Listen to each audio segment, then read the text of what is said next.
Is it possible to have one of these AI podcast edits done, but still be able to use the Multicam tool in DaVinci? The Multicam tool being the fastest way to switch between different camera angles just using the 1, 2, 3 button on your keyboard. The reason I was curious about this was because we're all trying to save time editing podcasts. And the best two tools to do it are these automated AI tools which can just do a first cut edit of your podcast in like 5 minutes, and this Multicam tool, which is just the fastest way to switch between camera angles.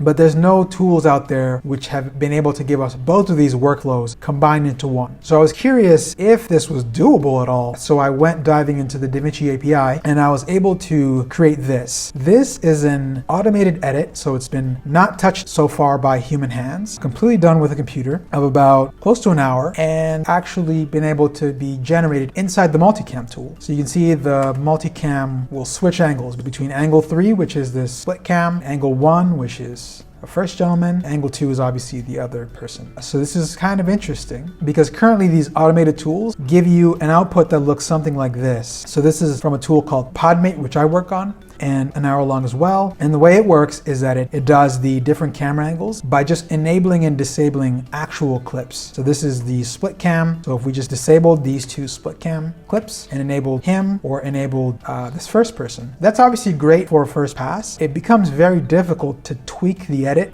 compared to what we're used to, because maybe adding a clip looks something like going into these two clips, creating a cut, creating a second cut, enabling those, and then potentially disabling the other clip. If we want to maybe extend a clip, we have to grab the clip, we have to extend it, and then we have to grab the other clips which were formerly in that spot and extend those too. So extending clips, adding new clips, all of it is more difficult than what we're used to in the Multicam tool. So inside the Multicam tool, instead of having to do all that, you can just play it, and maybe we want to switch to the split cam and then maybe switch back a couple seconds later. So it's just as fast as what we're used to, but it also gives you that first pass edit, so you don't have to make every single cut. You can just tweak the cuts that you think are not great. So maybe we want to extend this ISO back to here, and so it just becomes as easy as what we're used to in the Multicam tool. So as soon as I saw this, I knew I wanted to share it because I thought it was very cool, and I think this is definitely the future of these automated tools. So we don't want to have to leave behind an efficient workflow for time savings when we can just have both. So I wanted to show this off. I'm definitely going to make Podmate, my tool, compatible with the Multicam, and I've already started. So if you'd like to help me test it out, feel free to reach out.